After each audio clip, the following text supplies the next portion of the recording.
I can't remember how I felt when the short story for Saoirse was announced, but I think I was open to it. After all, I was still getting the book just because I'm all in the Rippaverse and I wanted to see the world expand, get some more lore behind the universe. Now, let me go ahead and give you my non-spoiler thoughts on this short before I go full spoiler story breakdown. So Saoirse is a private investigator who has the LF certification, that is the Lethal Force certification for private investigators, and it's not a license to kill like some people may think.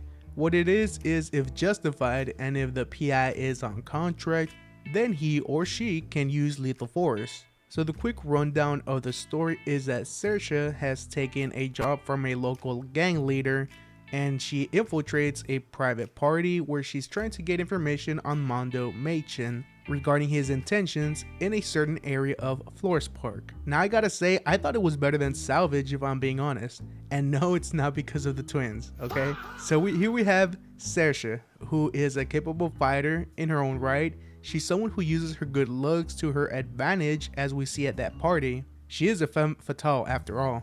We see a little action toward the end and gives us a snip of what she's capable of with her fast reflexes. Also, the thing about Saoirse and Salvage is that there are two different kinds of PIs. Salvage will be upfront and come up to you introducing himself as a private investigator, while Saoirse will be in disguise and pretend to be a guest like she does in this story. So it was nice to see how they both differ, and I like seeing how Eric changed it up and not make Salvage 2.0 but in female form. In my opinion, Eric has improved as a writer and I could see it here. And I am looking forward to seeing what he's done in Norfolka, which is a book I'm nervous about, mainly because of the mythological fantasy cosmic genre. It's not really my thing, but I'm gonna give it a shot and hopefully I'll end up at least liking it, and I hope Eric does a good job. The art by Kanan Wyatt is always a pleasure to see. He's actually one of the 3 artists from the top of my head that I can name whose art I absolutely love from Rippaverse. And by the way, those 3 are Kanan, Will Conrad, and Jack Herbert. Sorry Joe, I love your art man, but I love theirs a bit more. But yeah, those are my quick thoughts. Now on to the story breakdown with full spoilers. We first see Saoirse training with her punching bag, with the first inner monologue saying that private investigation has changed. There's no clientele for infidelity or background checks anymore with today's technology, which means she takes the jobs where she can risk getting killed. This just shows us the state of private investigators and why there's only 3 of them that are LF certified. We still don't know the identity of the 3rd private investigator, but I am very much looking forward to seeing who this other PI is.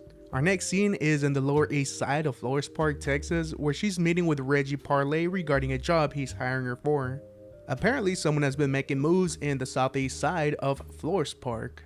Now, Saoirse's preliminary search confirms that Darren Fontano from ISOM 1, 2, and 3 is someone Reggie doesn't have to worry about, and that's a good thing because Reggie wouldn't be able to handle Darren given that Darren is still a powerful figure in Flores Park. Reggie wants Saoirse to do something about it, but Saoirse is not a hitman. But she does agree to find Reggie a motive and then he can deal with it. The next scene, we see a character who was invited to a party hosted by Mondo Machin. This woman is so excited that she's Mondo's date that she tells the chauffeur that Mondo Machin is a big deal, and a big business deal was recently made, and that's why there is a party going on as a celebration. She gets dropped off at the party, and lo and behold, it's Saoirse, the one that's the chauffeur. She parks her vehicle in the nearby parking lot, takes out her dress, and joins the party, and of course, she makes quite the entrance. And right here is where I believe we get our first and only look of Mondo Machin in this short story, which is this guy right here. But I could be wrong.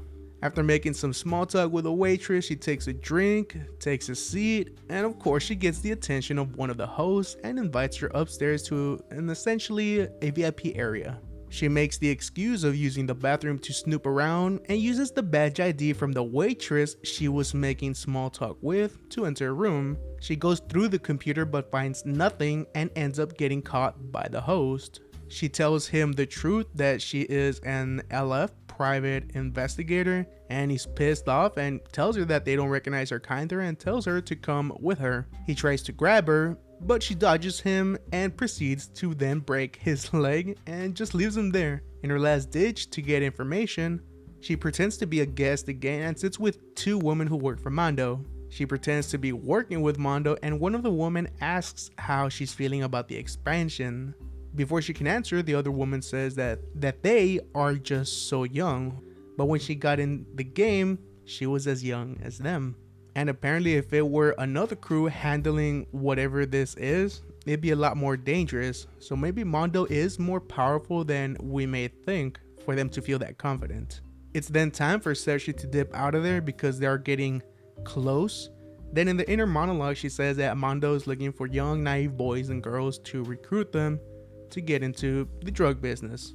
So in the end, it's got nothing to do really with Reggie's gang. It's all got to do with the largest school district that happens to be in Reggie's territory. As Saoirse is trying to escape, she gets greeted by more security, and this time she goes back and forth with another woman. They fight for a bit until they reach the end of the balcony, and Saoirse jumps while grabbing purple-haired chick's face and forces her to fall with her. Saoirse is able to make her absorb the impact by getting on top of her. More security arrives, and this is when Saoirse pulls out, as she calls it, the Great Equalizer. And that is where this story ends. I guess to be continued. Oh, come on! You know, I am glad we are getting the Saoirse #1 collection, hopefully sometime this year, because it was announced in the Rip reveal last year for it to drop sometime this year. So I hope we get Saoirse first before we get Salvage Lethal Force. Sorry Salvage fans, but that's just how I feel. I really enjoyed the short, maybe because I really like the stories where characters must go undercover and must find a way to accomplish their mission without getting caught. And it's if they get caught where I like to see how it's handled. I really do want to see where this goes, so I do hope it does come out soon. So that's where I'll go ahead and end this video. Let me know what you thought of the Saoirse short story. Do you like it more than Salvage PI from Rippazine #1 like I did? And you know, where does it land in your ranking of the Rippazine short stories? Leave it on the comment section below, and I will see y'all on the next video. Take care, y'all.